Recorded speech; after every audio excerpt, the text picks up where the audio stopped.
Hello friends. एक बूढ़ा आदमी तेज कदमों से चलकर आया और खंडहर बन चुके मकान के आगे आकर खड़ा हो गया।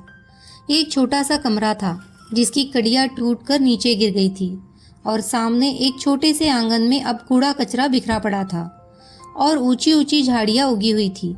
काफी समय से ये खंडहर यूं ही पड़ा था। बूढ़ा सामने खड़ा हो गया, उसकी आंखें सजल थी। फिर उसने एक ऊंची लेकिन करुण पुकार लगाई, ए शरबतिया, माफी दे दे री, क्यों इतना जहर घोल रही तू? माफ कर दे शरबतिया, मुझ पे बड़ा पाप हो गया था, ते मेरी मति मलिन हो गई थी री। फिर वो बूढ़ा वही धरती पर बैठ गया और जोर जोर से रोने लगा। इतने में ही 2-3 लोग वहां आए और उनमें से ही एक युवक ने इस बूढ़े को कंधा पकड़कर उठाया। पिताजी, घर चलिए, नहीं तो फिर तबीयत बिगड़ जाएगी। बूढ़े ने उसका हाथ झटकते हुए अपनी ही धुन में फिर गिड़गिड़ाना शुरू कर दिया। रितु, चाची लगे इन बालकों की, ये भी तेरे ही बालक है, क्यों इनका जन्म खराब कर रही तू?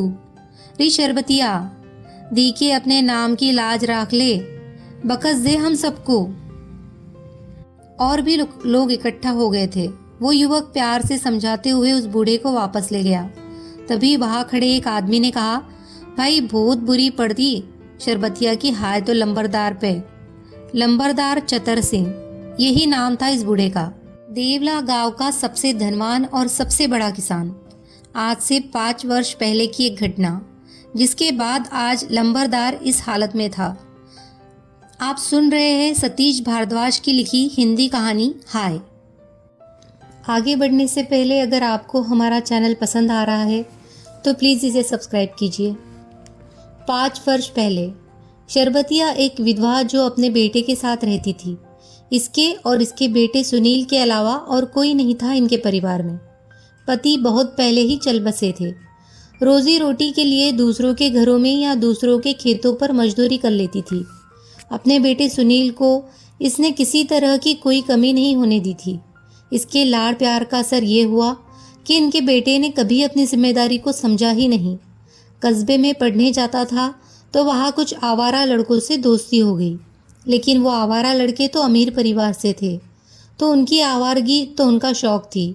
लेकिन सुनील के लिए तो कोई भी शौक ऐब ही था, क्योंकि शौक करने लायक गुंजाइश ही नहीं थी। अपने दोस्तों के साथ उनकी मोटरसाइकिलों और उनकी कारों में घूमता था। कभी कभी गांव में भी उनकी कार को लेकर आ जाता था। गांव वालों को तो इस बात से ही बहुत चिढ़ थी कि सुनील कभी उनके खेतों पर मजदूरी करने नहीं आया। फिर उसका प्राइवेट स्कूलों में पढ़ना और यूँ गाड़ियों में घूमने से तो बहुत सौ की छातियों पर सांप लौटते थे। एक दिन सुनील अपने किसी दोस्त की कार लेकर आ रहा था कि उसके दुर्भाग्य से चतर सिंह के बुजुर्ग पिता को कार से टक्कर लग गई। एक्सीडेंट के नाम से ही कोई भी घबरा जाए, ये तो फिर चतर सिंह के पिता थे। सुनील घबराहट में गाड़ी को लेकर भाग गया। लोगों ने देख लिया था कि टक्कर मारने वाला सुनील है, शरबतिया का बेटा। चतर सिंह के पिता को अस्पताल में भर्ती करवा दिया गया था। जान का खतरा तो नहीं था, लेकिन चोटें गंभीर थी। फिर आयु भी बहुत हो चली थी, 80 के करीब जा रहे थे। चतर सिंह या किसी के भी लिए सुनील का यूं गाड़ियों और मोटरसाइकिल पर घूमना वैसे भी नागवार ही था, लेकिन आज तो सुनील से बड़ी गलती हो गई थी। चतर सिंह के घर में ही गांव के लगभग सभी सम्मानित लोग बैठे थे। शरबतिया भी बेचारी अपने बेटे सुनील के साथ अपराधीन सी खड़ी थी। चतर सिंह ने एक तंज कसते हुए कहा, 100 बीघा से भी ज्यादा ही धरती बोरा भाई में। अब और भी काम धंधे पर रोज नवी नवी गाड़ियों में घूमना तुम्हारे भी नसीब की ना। फिर चतर सिंह ने शरबतिया की तरफ देखते हुए कहा, शरबतिया, कोई नौकरी तो तेरा लौंडा कर ना रहा, और तू भी मुझके खेत में ही मजदूरी करे, कोई कैसर तो बो ना रखी। फिर रोज नवी नवी गाड़ी और ये अजब गजब ढाल की मोटरसाइकिल कहाँ से आ जा रही तेरे लोंडे पे? तभी वहां बैठे लोगों में से एक बोला, अजी पढ़न के ना पे पता नहीं क्या गुल खिला रहा यो लोंडा, मुझे तो लगे ये सब गाड़ी चोरी चकारी की चला रहा दिखे। शरबतिया जो पहले ही अपराध बोध से दबी पड़ी थी, ये हमला तो उस पर बहुत भारी पड़ गया। वो जमीन झुकते हुए बोली, चोरी वोरी ना जी, वो तो उसके दोस्तों की है जी, बस शौक में ले आया जी, मैं तो ना करूँ ही जी, पर बस आप तो जाने ही हो आजकल के बालकों का मन। चतर सिंह ने व्यंग्यात्मक लहजे में कहा।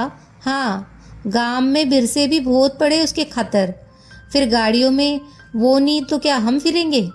शरबतिया ने रोते हुए चतर सिंह के पैरों को पकड़ते हुए कहा, लंबरदार जी, गलती होगी, वो भी थारा ही बालक है, माफ कर दो जी, आज के बाद मैं भी न दिखे। चतर सिंह को जैसे एकदम ताव आ गया। मेरे बुढ़े बाप को मारता छोड़ के भाग गया, और तू बोल रही माफ कर दूं, उस लोफर को माफ कर दूं। तभी चतर सिंह का ही खास बोल पड़ा, तेरे लौंडे का तो शौक हो गया, और हमारा क्या हाल बन गया पता। डॉक्टर ने ऑपरेशन बोल दिया हड्डी का, 50,000 का खर्चा आ जाएगा। शरबतिया गिड़गिड़ाकर रो रही थी। उस आदमी के भी पैरों में गिर गई। तभी वहां बैठा एक आदमी बोल पड़ा, सुन रही, सारा खर्चा तू ही देगी इलाज का।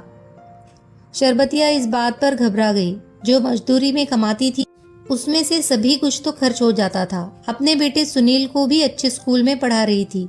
जो थोड़े बहुत जेवर थे वो भी बेच ही चुकी थी। घबराते हुए बोली, खर्चा अभी तो कुछ ना मेरे पास, पर सुनील का टेस्ट पास हो गया सरकारी नौकरी का, एक एक पाई चुका दूंगी खर्चे की। तभी एक और व्यक्ति बोल पड़ा, अच्छा, तेरा लोंडा तो जागा नौकरी पे और हम यहाँ डोब भरेंगे।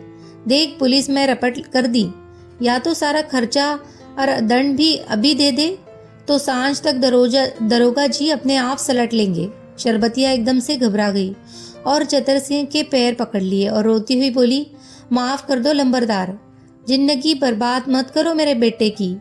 यो थारे सामने खड़ा, जो सजा देनी दे लो, पर मुझ विधवा का सहारा न छीनो। चतर सिंह बोल पड़े, गरीब, तू कहा कि गरीब, लौंडा तेरा गाड़ियों में घूम रहा। शरबतिया ने उठकर सुनील के चाटे मारते हुए कहा, लंबरदार सही कह रहे तुम, खूब समझाओ ही कि चद्दर से बाहर पैर न काढ़, हम मजदूर गरीब है। इतने में ही चतर सिंह के युवा बेटे ने उठकर सुनील के कई चाटे जड़ दिए और लोगों ने भी सुनील की पिटाई शुरू कर दी। सुनील के ऊपर पड़ने वाला हर प्रहार शरबतिया को चोट पहुंचा रहा था, लेकिन वो रोते हुए बस ये ही कह रही थी, इसे सजा दे लो जी, जो देनी है, थारा ही बालक है जी, थारे भरोसे ही इस गांव में पड़ी ही आज तक, ना तो मुझ विधवा का क्या सहारा। तभी पुलिस आ गई। पुलिस को देखकर शरबतिया घबरा गई। सुनील के चेहरे पर खून निकल रहा था, लेकिन उसकी घबराहट भी साफ दिख रही थी। पुलिस सुनील को पकड़कर ले जाने लगी। शरबतिया ने दरोगा के पैर पकड़ लिए। पंचायत में बैठे हर आदमी के पैरों में गिरकर वो गिड़गिड़ाई, लेकिन किसी ने नहीं सुनी और पुलिस सुनील को ले गई। शरबतिया ने चतर सिंह से कहा, लंबरदार, मुझ गरीब की हाय मत ले, बकस दे हमें, दोबारा मैं और मेरा लौंडा तुझे दिखेंगे भी ना गांव में। लंबरदार, रहम कर मुझ विधवा पर। लंबरदार ने ताव में आते हुए कहा, री वो आवारा है, जहां जाऊंगा वहां लोफर पाना ही करेगा। शरबतिया ने याचना करते हुए कहा, ना लंबरदार, सुधर जागा, नौकरी लगन वाली उसकी जिंदगी खराब ना करो। चतर सिंह ने कहा, शरबतिया, मेरा लोंडा ऐसा आवारा होता या ऐसा कांड करता तो घर में भी ना बढ़न देता, खुद पुलिस को सौंप देता। अब शरबतिया का सब्र का बांध टूट गया था। उसने अपनी बिखरी आवाज में कहा, लंबरदार, बड़े बोल ना बोल, सबके सामने आ उसके बोले बोल। मेरे सुनील से गलती हुई, पर इतनी बड़ी भी ना हुई कि उसकी जिंदगी बर्बाद कर दो तुम गांव वाले। लेकिन वहां किसी पर शरबतिया की वेदना और पीड़ा का कोई प्रभाव नहीं पड़ रहा था। शरबतिया उठकर चल दी और चलते चलते कहा, लंबरदार, याद रखिए अपने बड़े बोल भी और इस इदवा की को भी। एक दिन तो खुद कहेगा कि तूने सही ना करा। हाँ, जब तेरे बोल तेरे सामने आकर खड़े हो जावेंगे, तब तुझे पता चलेगा कि एक गरीब की हाय क्या कर सकती है। शरबतिया उठकर चली गई वहां से, लेकिन शायद ये उस घटना का असर था या कोई दुर्योग की। शरबतिया की 2 दिन बाद ही मौत हो गई। दुर्घटना का मुकदमा था तो सुनील कुछ दिन बाद ही छूट गया और गांव छोड़कर चला गया। फिर कभी सुनील गांव में नहीं आया। सब कुछ सामान्य चल रहा था। चतर सिंह बहुत ही खुश था अपनी जीत पर। लोगों को शान से अपनी पितृभक्ति के बारे में बताता था कि कैसे उसके पिता को चोट देने वाले को उसने गांव बदर कर दिया। किसी को एहसास नहीं था उस दुख और पीड़ा का जो शरबतिया ने सही थी। शरबतिया का मकान भी जैसे उस दुख को नहीं सह पाया और टूटकर बिखरने लगा। उस घटना से 1 वर्ष बाद एक दिन जब चतर सिंह अपनी बैठक में बैठा था, तभी गांव का एक आदमी आया। वो घबराया हुआ था। अपनी फूली हुई सांस को संभालते हुए उसने चतर सिंह से कहा, लंबरदार जी, रोहित ने गाड़ी से टक्कर मार दी जी। रोहित चतर सिंह का इकलौता पुत्र है। चतर सिंह एकदम से खड़ा हो गया और बस इतना ही कह पाया, कहाँ, कैसा है रोहित? उस आदमी ने कहा, वो जी कस्बे की जटिया मोहल्ले में एक बुढ़िया थी, टक्कर लगते ही मर गई। फिर थोड़ा रुकते हुए बोला, वो जी दरोगा जी का फ़ोन आया, हाँ, बता रहे कि रोहित दारू के नशे में धुत था जी। मोहल्ले वालों ने गाड़ी भी तोड़ दी थी और रोहित को भी मार लगाई। चतुर सिंह के चेहरे पर अब घबराहट छा गई। वो उठकर अंदर गया और फ़ोन पर दरोगा से बात की। फिर निराश होकर बाहर आ गया। उस आदमी ने पूछा, क्या कह रहे दरोगा जी? चतर सिंह ने दुखी मन से कहा, चिक काटनी पड़ी दरोगा जी को, भीड़ लगा दी ही उन्होंने थाने में, मेडिकल हो रहा अब। उस आदमी ने घबराते हुए कहा, मेडिकल में तो दारू भी आ जाएगी। फिर चतर सिंह अंदर जाकर कुछ देर बाद बाहर आया और कस्बे की तरफ अपने कुछ शुभचिंतकों को लेकर चल दिया। देर रात चतर सिंह वापस आया। कोई भी समझौते को तैयार नहीं था। रोहित को पुलिस हिरासत में ही रहना पड़ा। लेकिन चतर सिंह का दुर्भाग्य बस यही नहीं रुका। अगले दिन प्रातः चतर सिंह वापस कस्बे में जाने की तैयारी कर रहा था। उसके कुछ खास शुभचिंतक भी आ गए थे। चतर सिंह के मोबाइल की घंटी बजी। उसके दामाद का फोन आया था। वो बहुत ही परेशान था। चतर सिंह की बेटी का विवाह 2 वर्ष पहले हुआ था और वो विवाह के बाद पहली बार गर्भवती थी। चतर सिंह के दामाद ने बताया, पिताजी, रात जैसे ही रोहित के एक्सीडेंट की खबर सुनी तो घबरा गई। बस क्या कहूँ जी, तबीयत खराब होती चली गई। डॉक्टर के पास भी ले गए, लेकिन जी बच्चा मिसकैरेज हो गया। इसकी तो हालत अब ठीक है, पर मेरे घर में खुशी आने से पहले ही, इतना कहते ही वो जोरों से रोने लगा। चतर सिंह के हाथ से मोबाइल छूटकर जमीन पर गिर गया। वो खुद भी धम से जमीन पर पसर गया। वहाँ खड़े लोग परेशान हो गए और फोन को उठाकर दामाद से बात करने लगे। चतर सिंह को दरवाजे पर शरबती खड़ी दिखाई दी। वो वितृष्णा भरी दृष्टि से देख रही थी, लेकिन उसके चेहरे पर एक मुक्ति भाव प्रदर्शित करती मुस्कान दिखाई दे रही थी।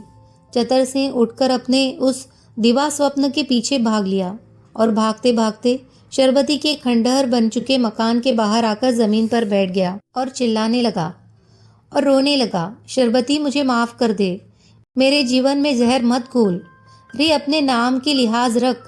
शरबती है तेरा नाम, मिठास बाट, जहर मत घोल। चतर सिंह के कानों में शरबती के वो बोल गूंज रहे थे, लंबरदार, याद रखिए अपने बड़े बोल भी और इस विधवा को भी। एक दिन तू खुद कहेगा कि तूने सही ना करा। हाँ, जब तेरे बोल तेरे सामने आकर खड़े हो जाएंगे, तब तुझे पता चलेगा कि एक गरीब की हाय क्या कर सकती है। समय अपनी गति से गतिमान रहा। सब कुछ बदल गया था। सुनील कभी गांव में वापस नहीं आया। उसकी सरकारी नौकरी लग गई थी और विवाह भी हो गया था। रोहित के मामले में भी समझौता हो गया था। उसका भी विवाह हो गया था। चतर सिंह की बेटी के घर में भी एक सुंदर पुत्री ने जन्म ले लिया था। सबका जीवन खुशहाल हो गया था। किसी को भी याद नहीं आती थी वो घटनाएं, लेकिन चतर सिंह का जीवन जैसे उस दिन पर आकर ठहर गया था। वो पागल हो चुका था। उसे घर से बाहर नहीं निकलने दिया जाता था, लेकिन यदि वो कभी घर से बाहर निकलता भी था तो सीधा शरबती के खंडहर बन चुके मकान पर आकर ही ठहरता था और शरबती से माफ़ी मांगने लगता था। उसे आज भी शरबती दिखाई देती थी। दोस्तों, आपको ये कहानी कैसी लगी हमें कमेंट सेक्शन में ज़रूर बताएं।